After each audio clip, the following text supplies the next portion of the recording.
Okay. Good evening, everyone. Welcome to the annual German-American Steuben Parade and Steuben Society of America dinner, the Erick Kurz Memorial Dinner. And we're very privileged tonight to have Dr. Robert Selig, who will be giving a presentation and receiving, of course, the award from the Steuben Society of America and the German-American Steuben Parade. In a few moments, the waiters are going to be coming by and taking your orders for dinner.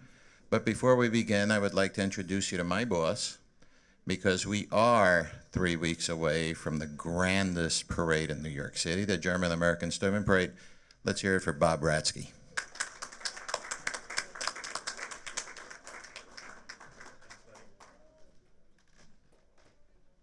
I'd just like to make a herzliche Willkommen to everyone that came tonight to help support the parade and also the Steuben Society's award night. I'd like to thank Dr. Selig for coming. He had a long trip to come here. We appreciate the speech he's going to give tonight, the lecture about the history in Germany and America. It's very educational that everyone gets stuff like this here in the States. And we're trying to promote a series like this. So thanks again, and we hope to see everyone at the parade. Remember, we're going to be broadcast live during the parade, so tell your children to turn on their computers, and you'll be able to tape it and also see it for a few weeks after the parade. So we're looking forward to everyone at the parade this year, not watching it on TV. All right? Thanks again. Thank you, Bob. Also in the house tonight, I would like to introduce you to the President of the German-American Committee of Greater New York, right here, Mr. Mike Rabus.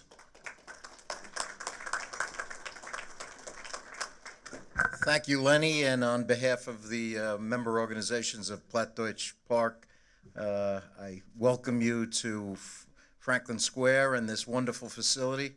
This is a great thing for us as German Americans, and I really am looking forward to hearing Dr. Selig speak. I'm an avid reader of his column in German Life, and I'm really looking forward to a great evening. And 3 weeks from today, a great parade. Please come, enjoy. Awesome. So, folks, enjoy your dinner. We'll catch up in about an hour. Take care.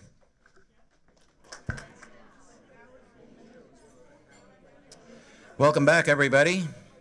I hope you all had a terrific dinner so far. Let's hear it for the kitchen here at Platt Deutsch. They've done a fantastic job. Before we begin, I'd like to acknowledge some folks who are here tonight with us. I would like to start off with folks from the host association here, which is a Plattdeutscher Volksfestverein of New York and New Jersey. Oh, Brooklyn, I'm sorry, of Brooklyn. I apologize. I'm so used to being on the other side of the river for these things. Of Brooklyn. And let's start here with current president, Helga Mutterjan. Where is she, Helga? In the back.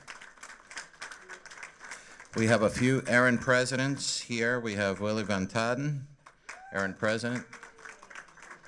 Eddie Heinzen. And we have Elke Rugen right here on the left, on the right.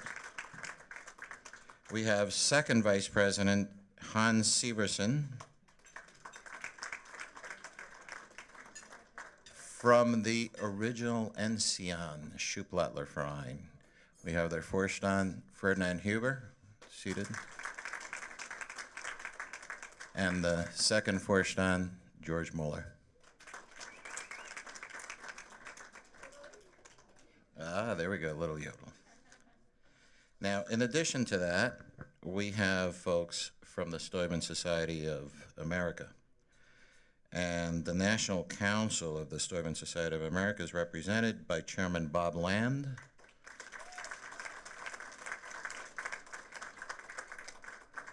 And we have somebody that really puts this stuff together and really helps me out tremendously and all of us. Is she there? Yeah, there she is. Ilsa Hoffman, secretary. Yeah, she is simply outstanding. Trustee Margita Collins. Financial Secretary Barbara Deliveri.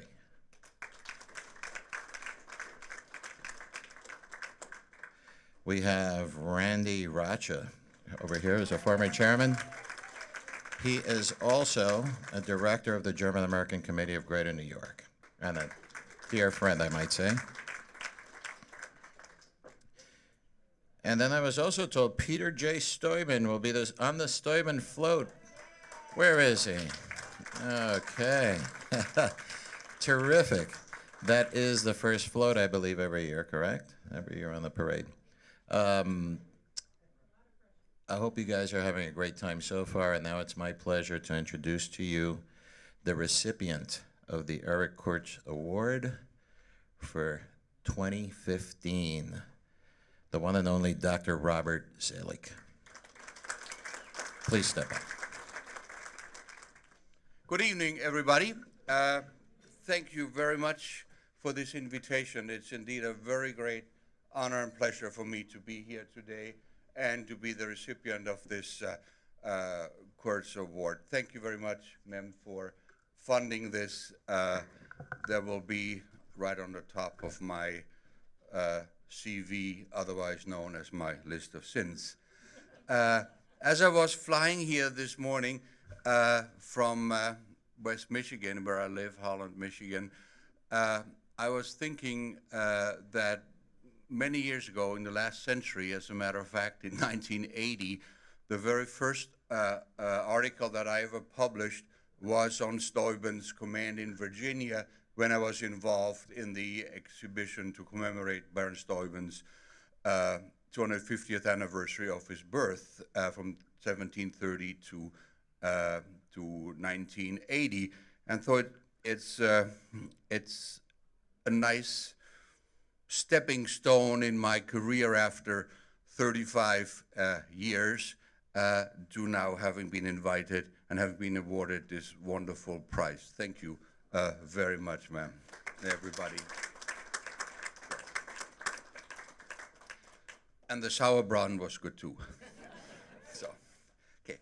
Now, what I would like to talk about today is another German who also fought in the War of Independence, but not on the British side or in the Continental Army, but this time an enlisted man who fought with French forces in the army of the Comte de Rochambeau that came in 1780, and who together with these French forces turned the tide in the war and ensured the victory at Yorktown and eventually American independence. Can you see? Okay. And so the title of my presentation tonight then is Georg Daniel Flohr and his Reisenbeschreibung von Amerika 1780 to 1784. And what you see here is the title page of this manuscript. And here's a series of questions that I want to address in the next 3.5, 4 hours, and then talk about Flohr's life after 1783. And if you look at the signature here, etc., you probably have an idea already where he ended up and where he finished out his life after the War of Independence was over. Real quick, the manuscript itself is one of only 3 known journals by an enlisted man in Rochambeau's army, and the only one kept by a member of the Royal Teupon Regiment, because Georg Daniel Flohr is an enlisted man in the Royal Teupon Regiment, and Teupon translates as Zweibrücken, obviously, and so you know where the young man is from. The diary as such is in the Bibliothèque Municipale in Strasbourg, They have no idea how they got it. All they know is that it must have been after 1871, because in 1870, during that recent unpleasantness, the library burned down. It is written in very nice handwriting. Very nice handwriting that some of you may be able to read. If you can read it, I can tell you how old you are, because this is not really taught anymore. Somebody want to read it? Alsdann stunde die Artillerie. Der General Washington hielte ebenfalls mit seiner Generalität zu Pferde. Die amerikanische Armee stunde unter dem Befehl des Herrn Marquis de Lafayette von Lafayette. Die englische Armee kam gegen 2 Uhr aus ihren Werken heraus, marschierte mit klingendem Spiel, mit fliegenden Fahnen. Die Tambours schlugen Marsch, das Gewehr im Arm. Alsdann hatten wir die Ehre, sie Mann vor Mann zu betrachten, denn sie mussten zwischen uns und den Amerikanern durchdefilieren, sektionsweise eingeteilt in größter Ordnung, die Offiziers mit bloßen Degen. What this is the description in his journal. Do I need to translate that? No. It's a description of the march, the surrender scene of Cornwallis's forces in Yorktown on the 19th of October, 1781. The nice thing,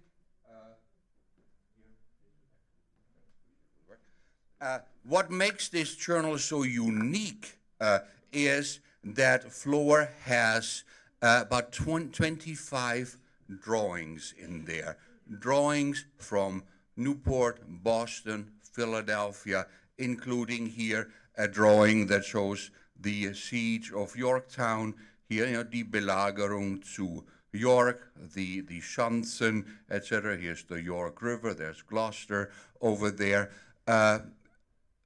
Granted, you probably couldn't find your way around town with a map like that, but nevertheless, it's unique. There's no other journal, be that an enlisted man or an officer, that has that kind of wonderful folk art drawings in them. Like I said, it consists of 256 pages of German text and 31 colored maps up and down the East Coast, and it even includes maps of the Caribbean that I'll show later: Curacao, Puerto Rico, Jamaica, places where he was afterwards. Okay, who is this Georg Daniel Flohr? Flohr is the only child of Johann Paul Flohr, who is a butcher, and his mother is Flohr's second wife. He's born on the 27th of April, 1756, and baptized in Sarnstall, which is a community of some 20 families and a suburb of Annweiler in the Duchy of Pfalz-Zweibrücken. And I'll try. Okay, I'll just have to. In the Duchy of Pfalz-Zweibrücken, here's a 1740s drawing of this town of Annweiler here, and actually the house where he was born and raised is still standing. It is this Fachwerk house here. Flohr is orphaned at the age of 5 by the death of his father. So the mother raises him and his 5 siblings in the German Reformed Church, the Calvinist Church. We don't know anything about his schooling, what trade he learned, but we do know that on the 7th of June, 1776, just before his 20th birthday, Flohr volunteers for an 8-year term in the Royal de Pont Regiment. The Royal de Pont Regiment, which is one of 8 German regiments in the French army before 1789, together with 3 Irish regiments, 2 Italians, 1 from Belgium, and of course the Swiss Guards. In other words, the French army before 1789 is very much an international, multilingual, multi-ethnic army. We have this, here's a recruiting poster of the time. Here's his enlistment record, Georges Flohr, fusilier, fille de Jean-Paul, etc., né en 1758, Anweiler. Here's some uniform drawings of the time period. And with these forces, then, he comes to America in the spring of 1780 after about 4 years of service in this army. In other words, he knows the trade by now, and it's one of 4 regiments that's chosen by the King of France, by Rochambeau, to come to America. Now, there's a number of questions that we could address here now. Why are there French forces in America assisting the American rebels? The answer is not because the King of France suddenly believes that all men are created equal and endowed by their creator with certain, this is interactive, and the pursuit of happiness. Of course, it has to do with traditional French foreign policy. Traditional French foreign policy, which is based on a concept of the balance of powers, a balance of powers that has been severely upset as a result of the 7 Years' War, the French and Indian War, which makes Great Britain the world's sole superpower. Great Britain is no longer interested in the European continent, and that's a big problem for France, because while Great Britain looks westward as a colonial power, France looks eastward. France in the 18th century, just like today, sees Russia as the greatest threat to Western civilization. And keeping Russia landlocked, keeping Russia out of Central Europe, is a traditional foreign policy goal that goes from Peter the Great to this very day, literally. If you look at French foreign policy, like the cordon sanitaire after the First World War, or the Crimean War of the mid-19th century, it's always to keep Russia out of Western Europe and out of the Mediterranean. Think of the Suez Crisis, 1956. We could have lots and lots of examples for that. But in order to do that, of course, France needs Great Britain, because Great Britain has something that France does not have, and that's a navy. And France thinks that as long as Britain looks westward,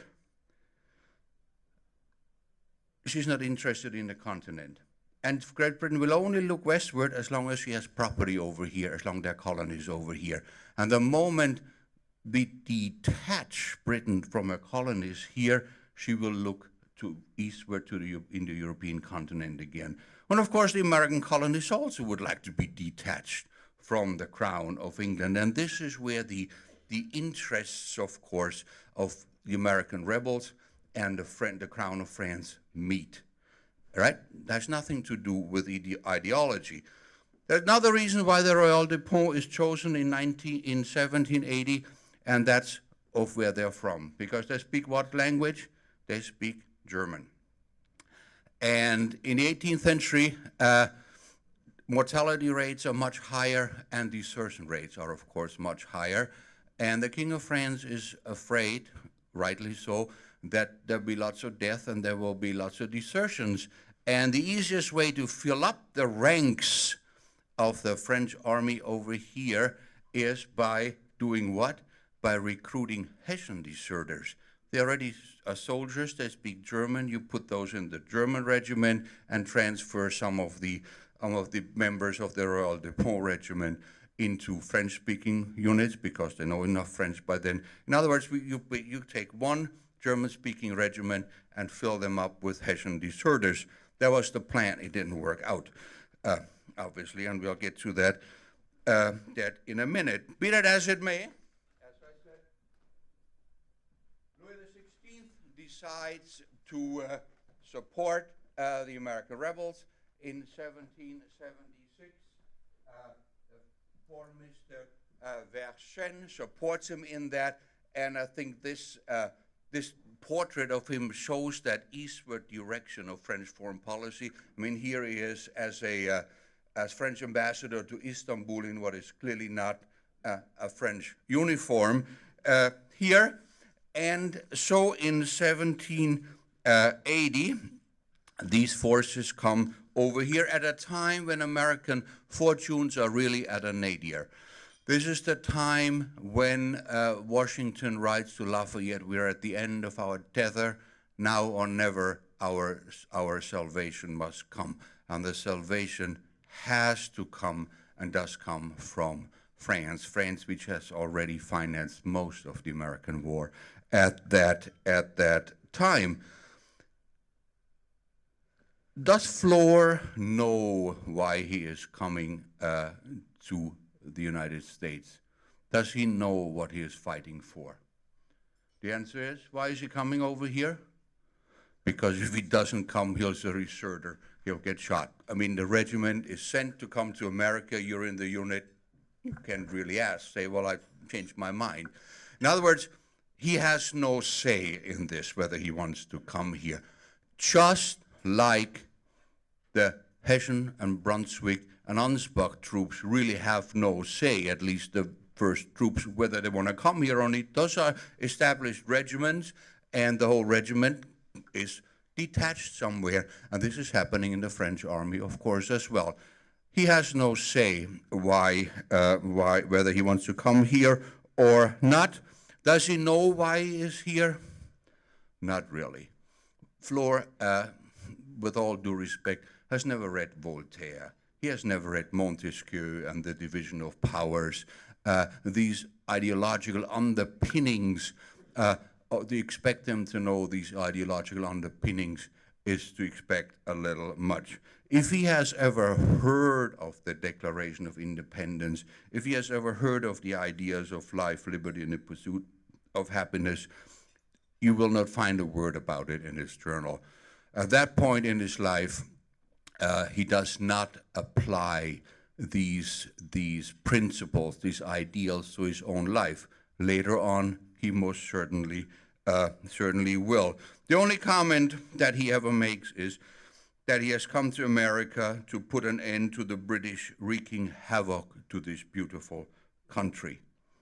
But this, of course, is written after his return to Europe in 1784, when he writes his Reisenbeschreibung. He arrives with the Expedition Particulière under the Comte de Rochambeau in Rhode Island in mid-July 1780. As I said, the Expedition Particulière consists of 4 infantry regiments. Here's Rochambeau.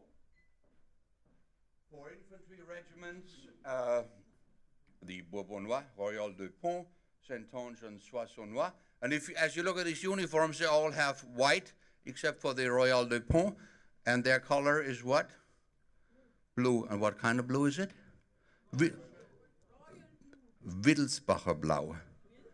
Wittelsbach, because the Duke of de Pont, the Herzog von Zweibrücken, is a member of the House of Wittelsbach, and as a matter of fact, will be the first king of Bavaria in 1806. This is Wittelsbacher Blau with yellow facings here. The 4 infantry regiments, there's artillery unit, about 600 men, and there's also what is known as Lauzun's Legion. Lauzun's Legion is about 600 men, 300 men hussars, cavalry, 100 grenadiers, 100 artillery, 100 fusiliers, all of which is part of the French Navy. So this is the only naval cavalry unit that I know of. It's also a very interesting unit because their language of command is also German. In other words, of Rochambeau's 6,000 men, at least 1,500 are German-speaking. The only it's led is Infanterie étrangère, foreign infantry, foreign cavalry, a foreign legion. Hussars come from Hungary, and the Hussars in the French army keep one Hungarian trait until the 1820s, and that's what? They swear in Hungarian. Beyond that, does anybody know what Hussar means? Hussar comes from a Hungarian word that means something like people who rob and steal, which is the reason why, probably why these uniform pants don't have any pockets. At the same time, there's a saying, Hussars are the only unit that can clear out a village just by riding up to it. The men run away from them, the women run toward them. This is also the only unit that I know that had more men executed for murder and robbery than killed in battle. Anyway, it's a very interesting group of soldiers with whom Flohr comes over here, and the commanding officer is Christian von Zweibrücken, or Christian de Deux Ponts, and Christian Graf von Vorbach, Marquis Freiherr. It obviously changes as in the course of history, in the course of the French Revolution. Both he as well as his brother are buried in Munich in the Alter Südfriedhof as veterans. They end their days as Bavarian generals, since their stepbrother then becomes King of Bavaria. Anyway,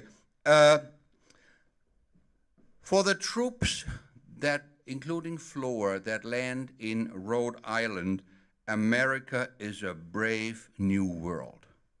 They had no idea what to expect, what was waiting for them. Let's not forget that in the 18th century you read repeatedly that people from the Palatinate emigrate to the island of Pennsylvania. They had no idea what's going to be out there. But this makes it also more interesting. His observance, his comments, because he becomes completely, free, without any cultural baggage, really, as to what it is supposed to be like. So what does he observe, and where does he observe what in the United States? The process of getting to know this new world into which he is, where he has arrived in July of 1780, begins with the reception in Newport in Rhode Island. In his Reisenbeschreibung, he writes, "Since all inhabitants were now back in the city and witnessed daily the misery of the many sick soldiers, the majority of whom could not stand up, they displayed a very great compassion for them and did all they could for them. The greatest distress was that no doctors could find means nor counsel against the scurvy, other than that they should be forced to go on walks, which is just what was done."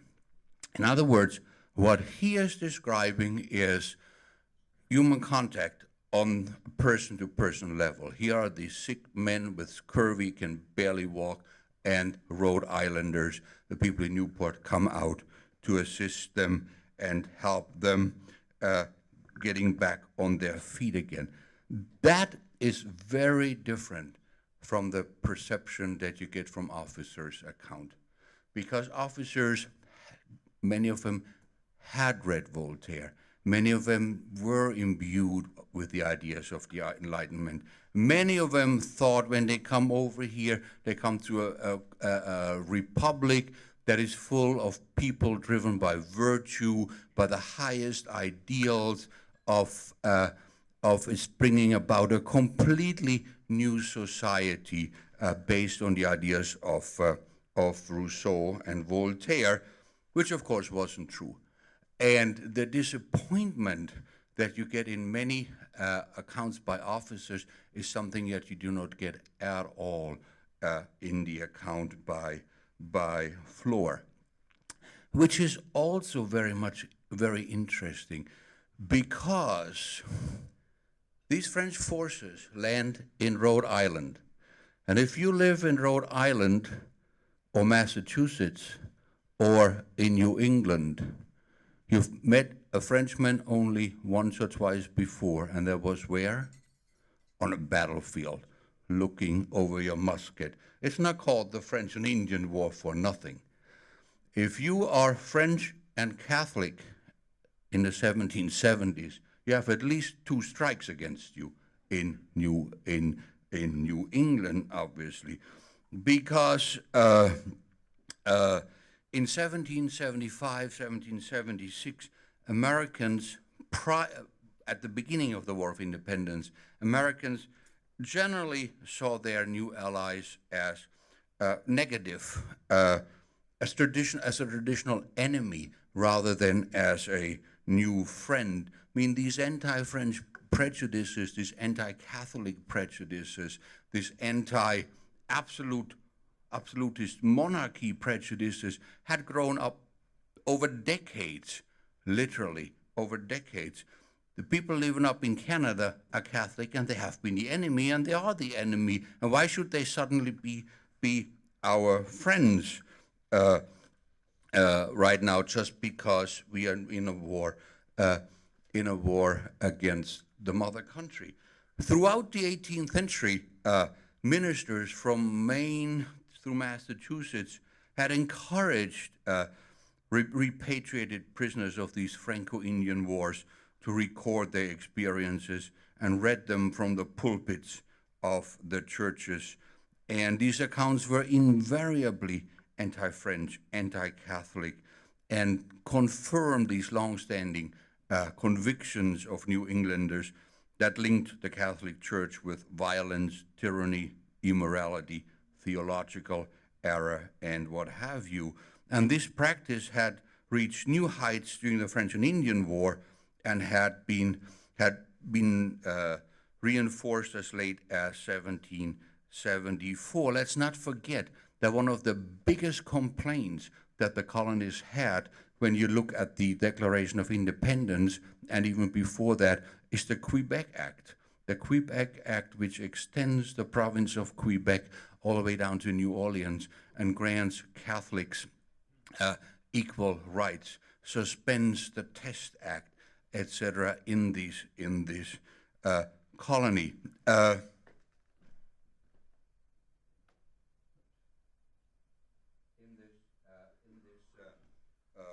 Colony. And with this, actually, I'm in this second part of my presentation. What does he observe and wear in the United States? And we are here in this reception of Rhode Island, and I want to go through this American way of life: women, locals, food, religions, Indians, black, French, and of course Germans as well. Here's one example of one of these cartoons, Catholic bishops. There's the devil up there, the Quebec Bill, and this was actually drawn by a man named Paul Revere. And following the Quebec Act, as I said, every single issue of the Newport Mercury from October 1774 to March 1775 contained at least one invidious reference to the Catholic religion of the Canadians. 20 March 1775. Lexington and Concord is when? In April of 1775. Yeah. So up to into the war, we have these anti-French, anti-Catholic comments. Just one more example to give you the potentially hostile environment into which these men enter.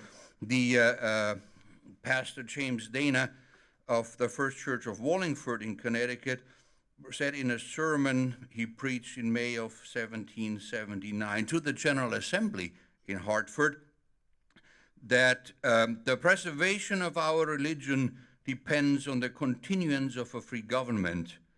Let our allies have their eyes open on the blessings of such a government, and they will at once renounce their superstitions. On the other hand, should we lose our freedom, this will prepare the way to the introduction of popery. And the Reverend Christian Bader of the Moravian Church in Lebanon, Pennsylvania, wrote in March of 1779 that on the 1st of April, the French fleet is to arrive for Philadelphia, and then all, without exception, are to swear allegiance to the King of France and whoever does not will be handed over to the French and stabbed to death. The French, of course, had no such intention, but this is the general feeling that is out there, mistrust toward these allies that are coming.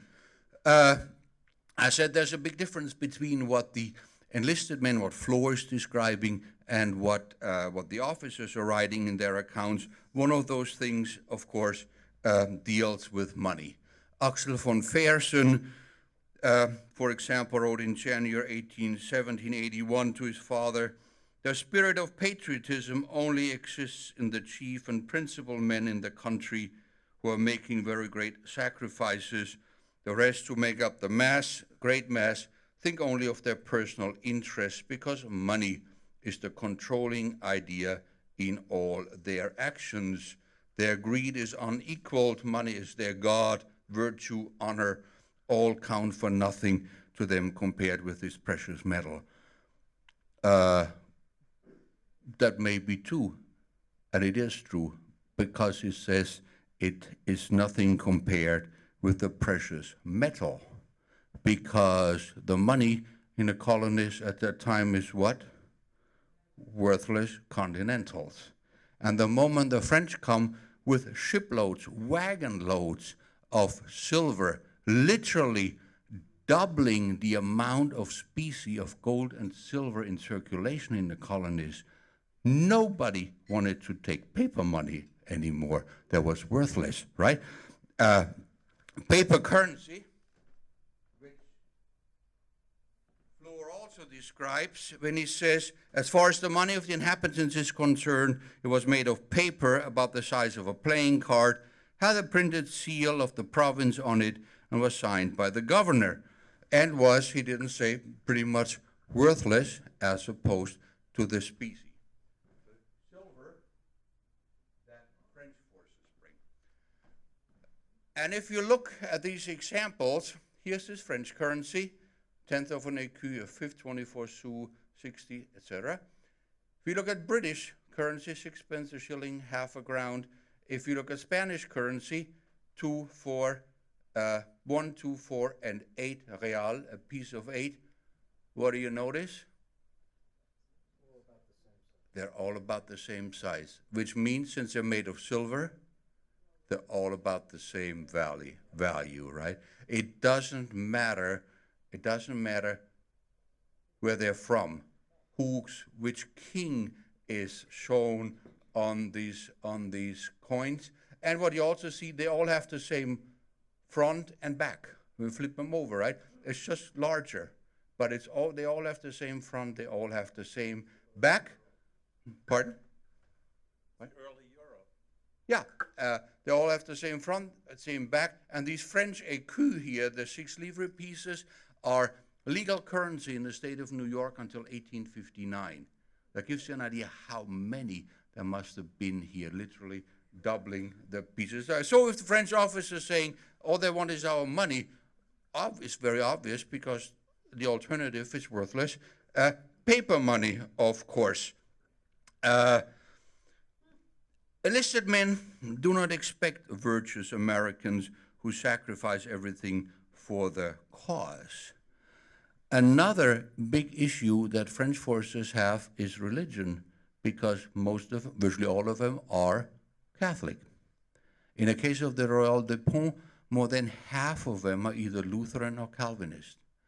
And if you are in New England, where people are convinced that Catholic priests are followed by the devil and reek of incense and what have you, that makes a very big difference which religion you belong to.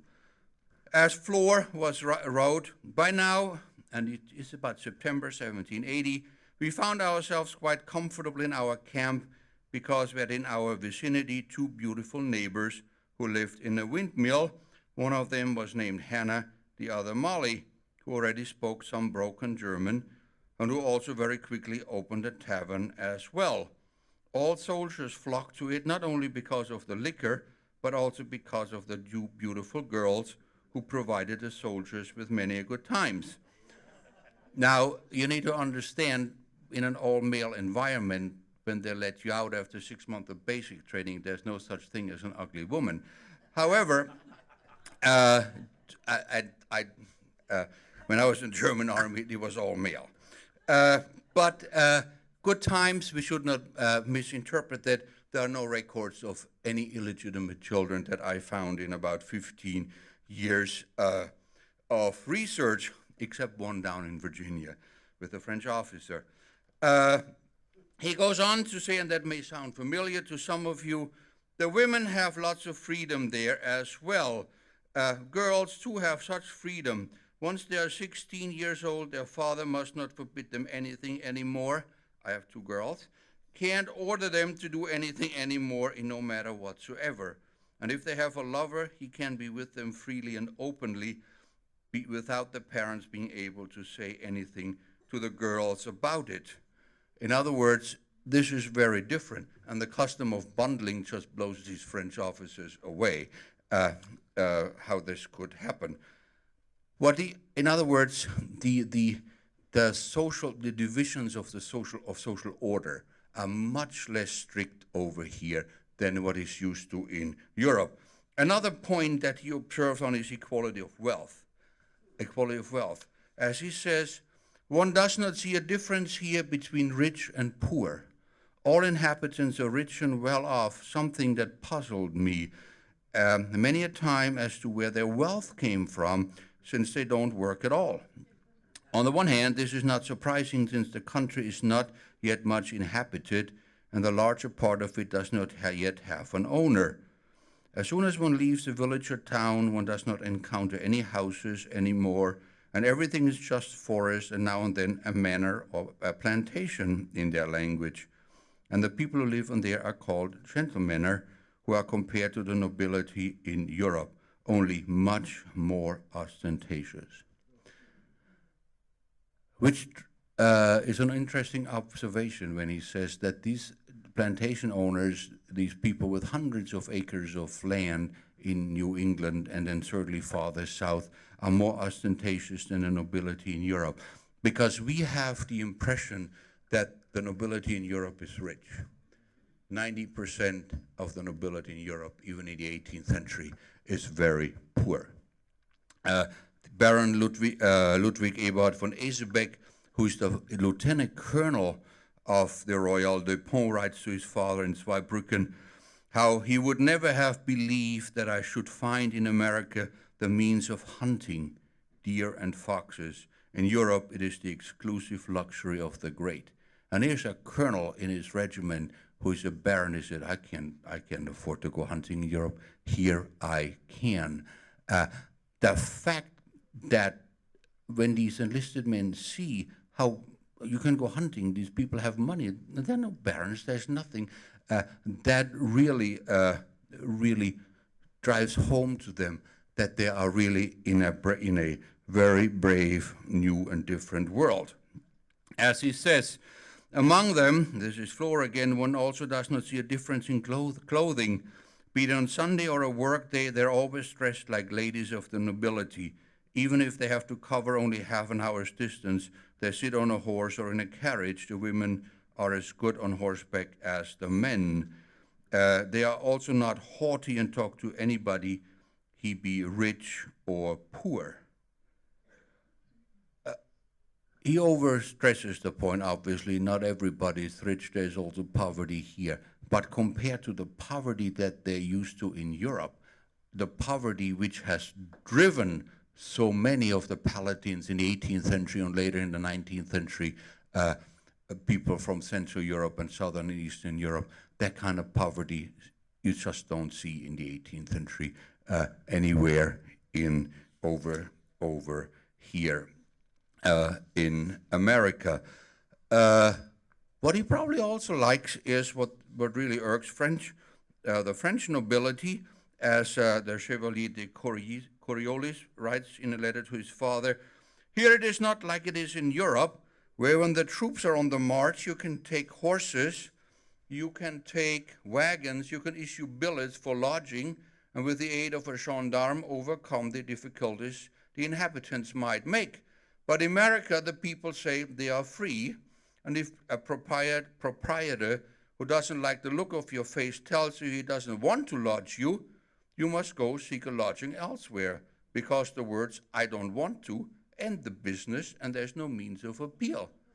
If you're a poor soldier coming from Europe, and you watch this and say, let's see how this works out, whether we get that wagon or not, and the farmer in New England says, I have no intention of giving you this wagon.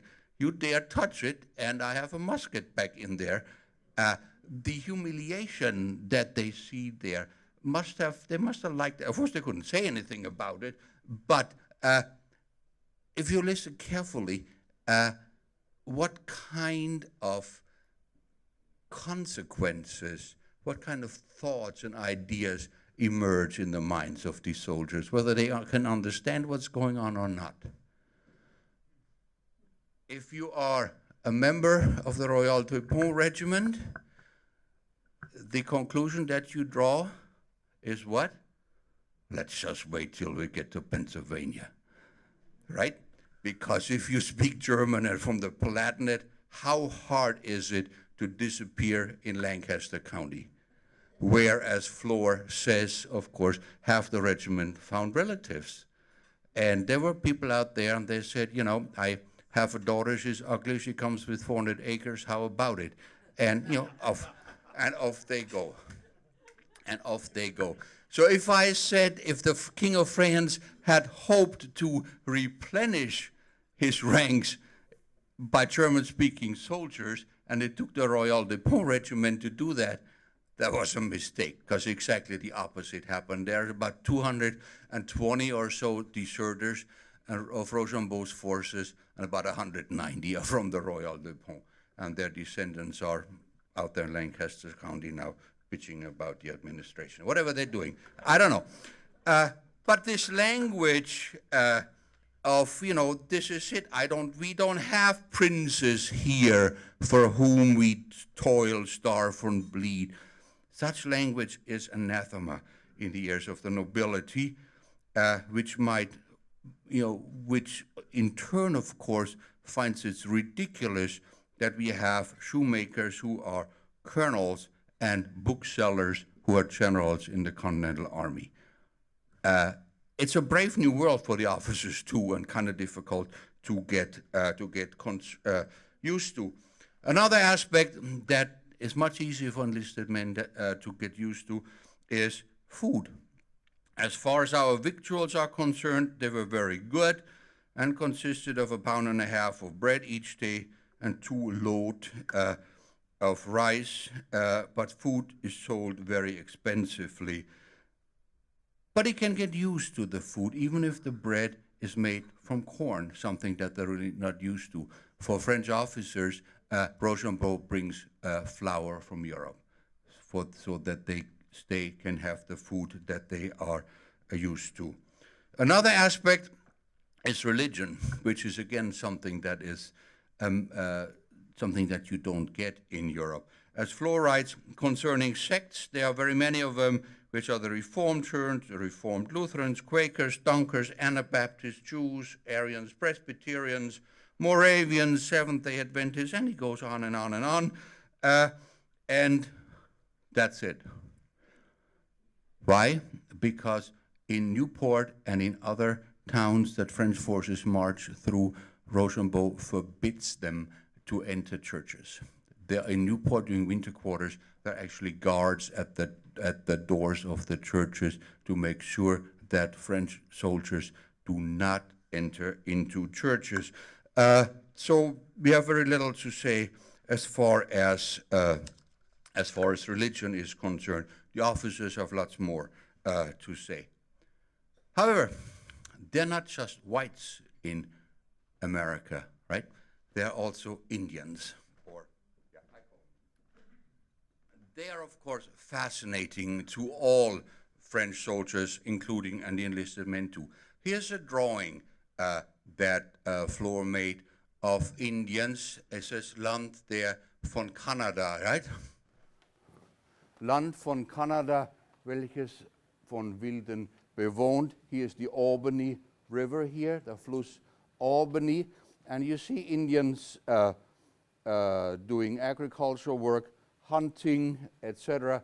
And there's a white man, and the white man, however, is the only one with a weapon on here. We know that on August 20, 1780, a group of Oneida came to Newport, and he describes these Indians as they're coming there, their customs, in their marriage customs here.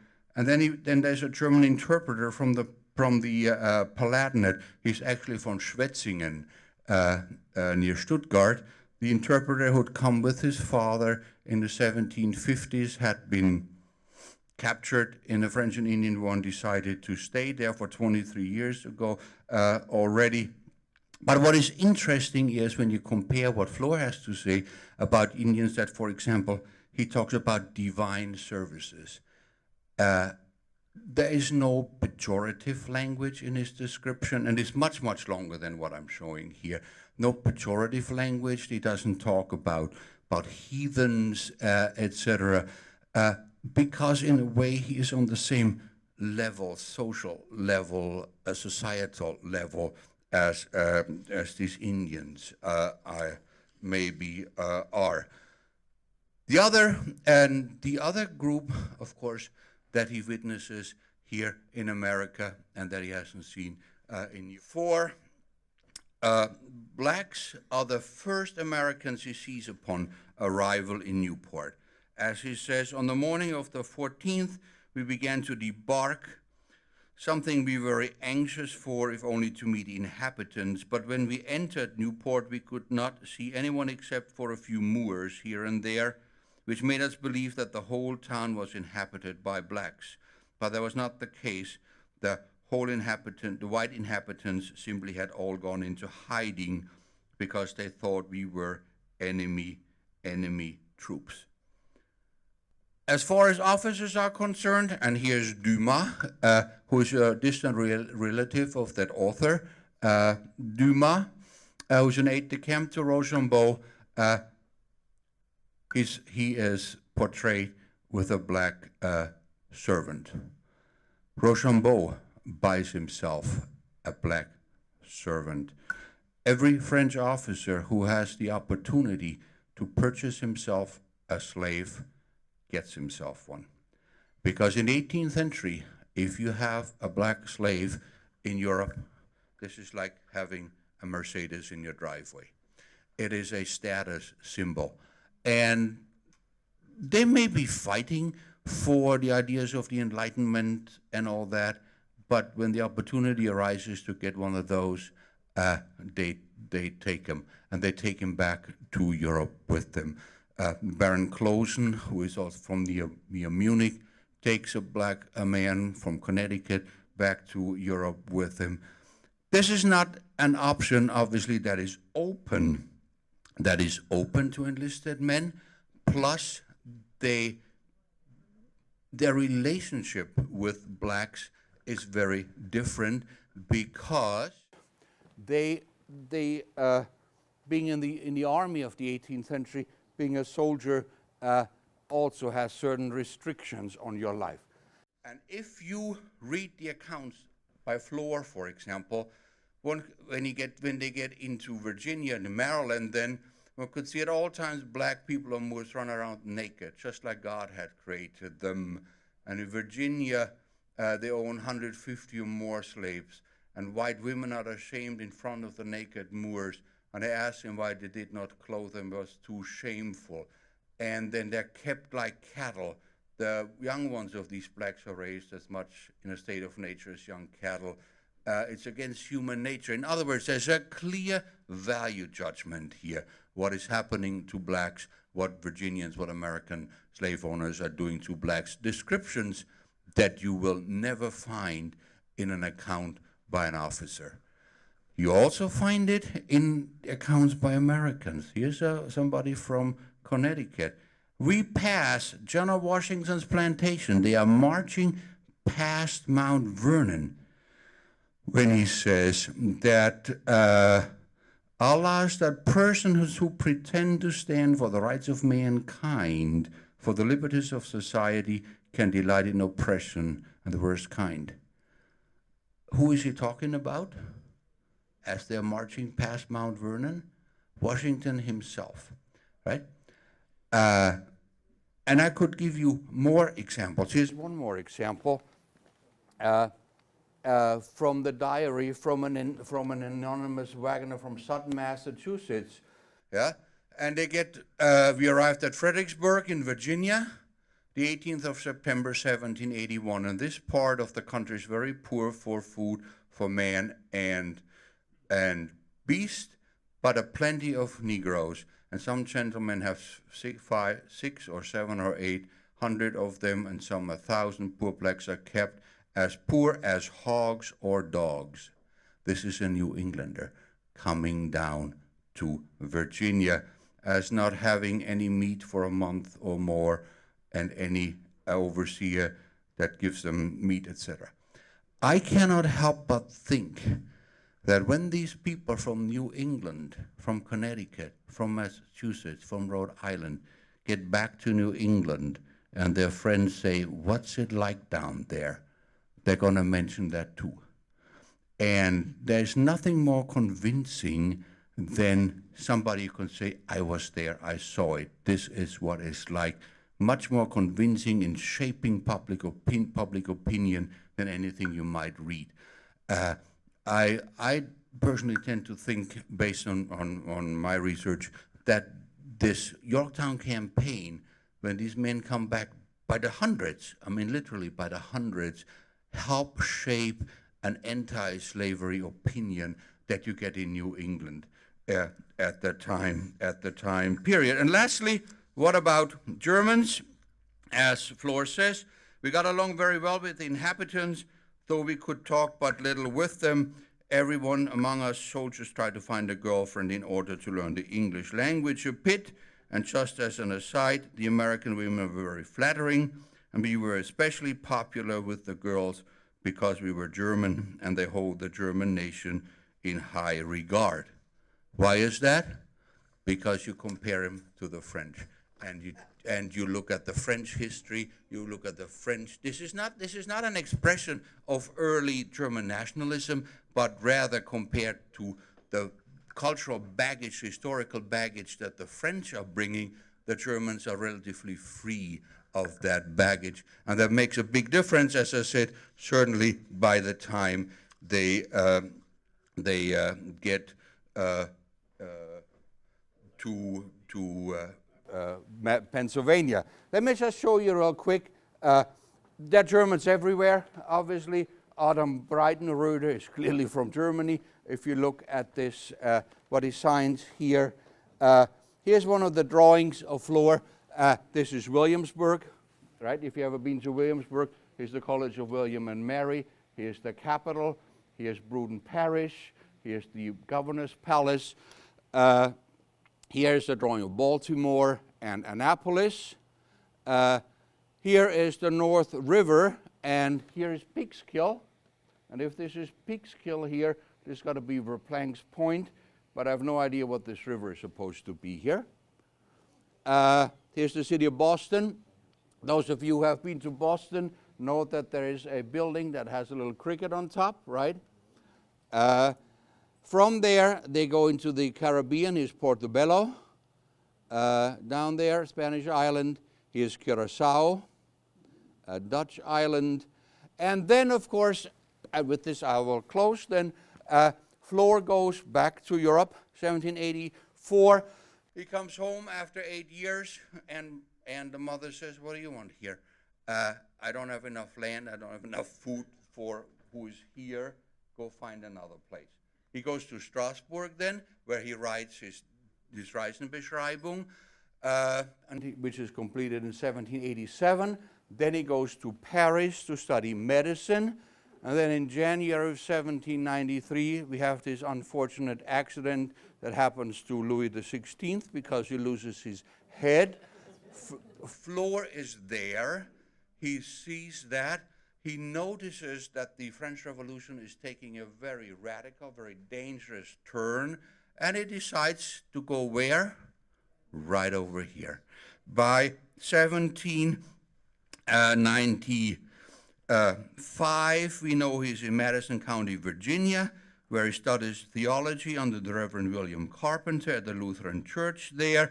By 1799, he accepts a call in the New River Valley in today's Wytheville, way out near Roanoke there, and starts a church there in Wytheville. And this is actually a photograph of the church. It's still standing there. His church there. He runs this church, baptizes thousands of children. We know that he's there because if we compare his handwriting with some of these fraktuurs, and here is Pfarrer Flohr on here. There's another one that he actually has signed here in Wythe County, Virginia. This is 1806, and in 1826 he dies. Here's a drawing of 1856, sketch of the church and his house and the cemetery, and this is his grave. And if you notice, this grave is different because it has a footstone and a headstone. And if you ever get to Wytheville, it's right there. The grave with the footstone and the headstone. They still have some of his hymnals there. And every year in August, there's St. John's Day, where there's church service actually in the 18th century church.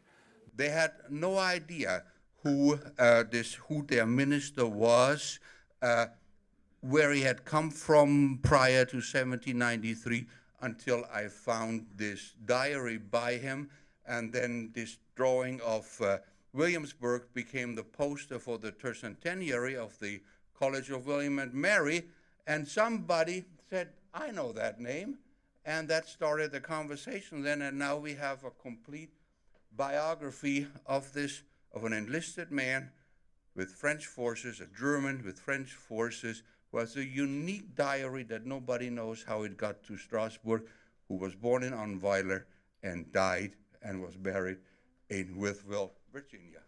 Thank you very much.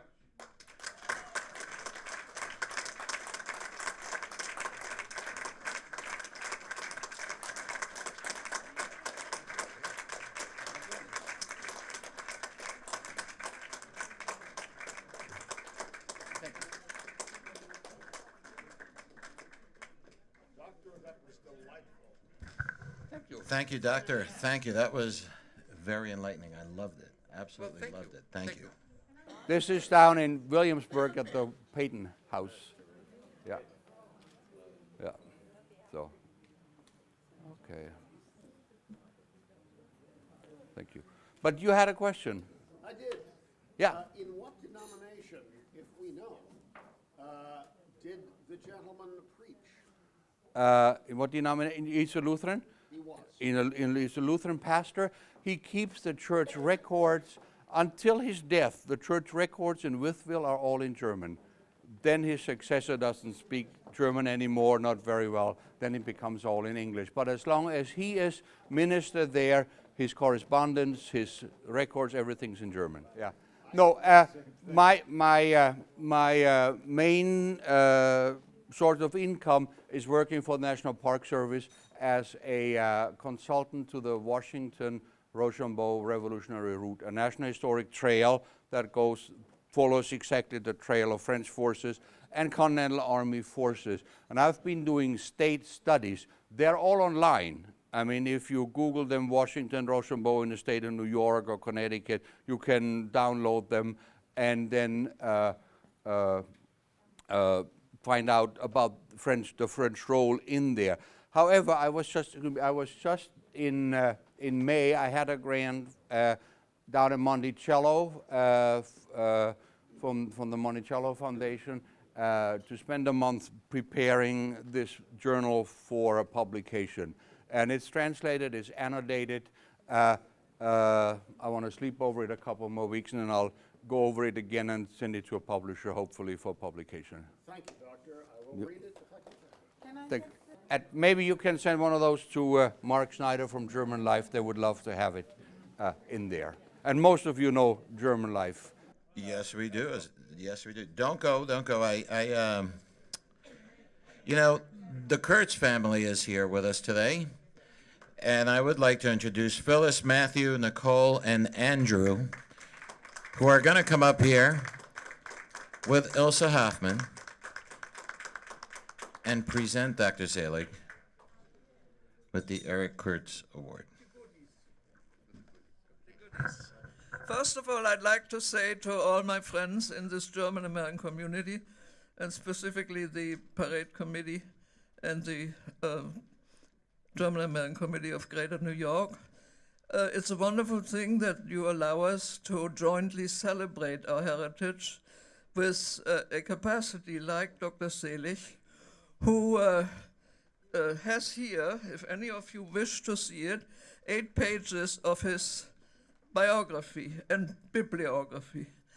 And you hear by his enthusiasm that we need the historians in our life to bring to life what really happened in all those years before, that we take so for granted today in our freedoms, and how not just Steuben, but so many Germans fought for these successes.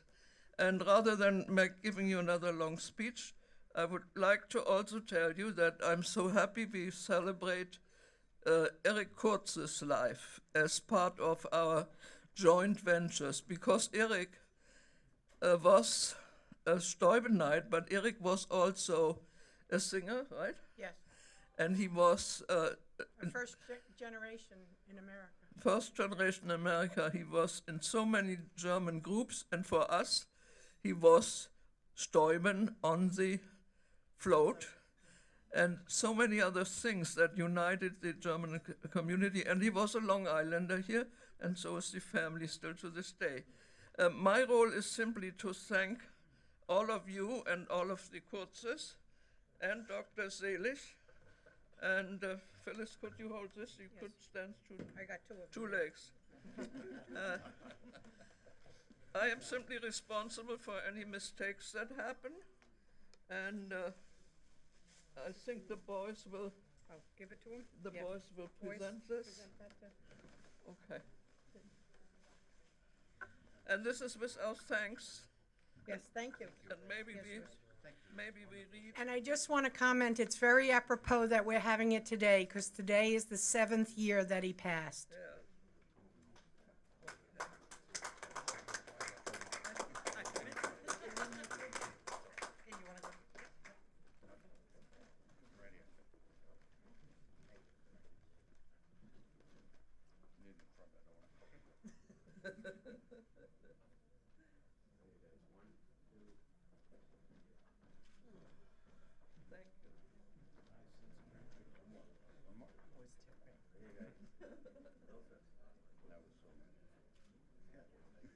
Thank you. Thank you very much. Thank And you. it was great. Thank Thank you you. very Thank much. you. Thank you. Oh, One more? One more. One more. Susan. Bauch rein, Brust raus. Okay, thank Good. you. Thank you. Ladies and gentlemen, let's hear it for Dr. Selig again. Thank you so much.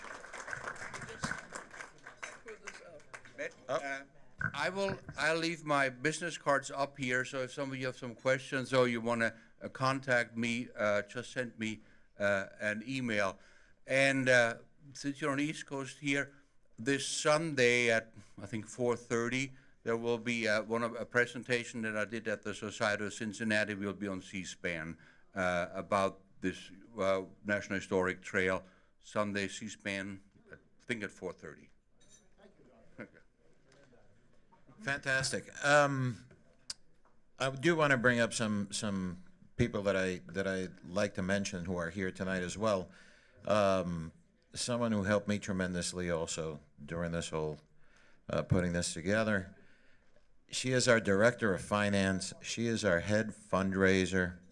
She's the one responsible for those beautiful chocolates from Carl Brandt that you all have a little chocolate for. Anita Ratsky. And Anita has promised that if you come to the banquet, to the gala on the 18th of September, Friday night, you will have some more chocolate, right?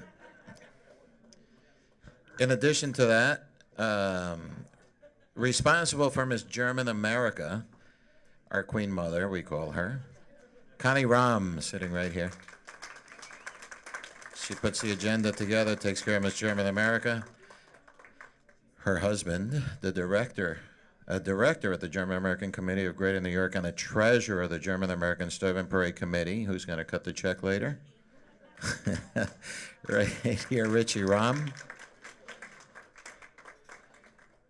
And I saw somebody who snuck in the back who I wanted to say hello to, admire very much, has been very helpful to me through the years. Aaron, president of the German American Committee of Greater New York. Aaron, president of the PVV. Where is he? Heinz Buck. Please stand. There he is. Okay, now, Connor, do you have something for us? Someone said that September is Baron von Steuben's birthday, and there are a lot of September babies, right, Ilse? And Ilse suggested, why don't we have a cake to celebrate those babies, September babies. How many babies here from September? We have Anita, we have Max. Look at this, at least 3. So happy birthday, our photographer as well. So happy birthday to everyone, let's celebrate. And we have some cake, and we will have dessert and coffee. And I thank you so much for coming down tonight. I hope we repeat this next year. We have a whole list of events still to come as part of German-American Friendship Month. And every year we kick off, of course, with the Steuben Society of America's Erick Kurz Memorial Award. And we hope to see you very soon. The parade, of course, is Saturday, September 19th. And there are brochures if you need. There should be at the table. Enjoy the rest of the evening. Thank you for coming. Good night.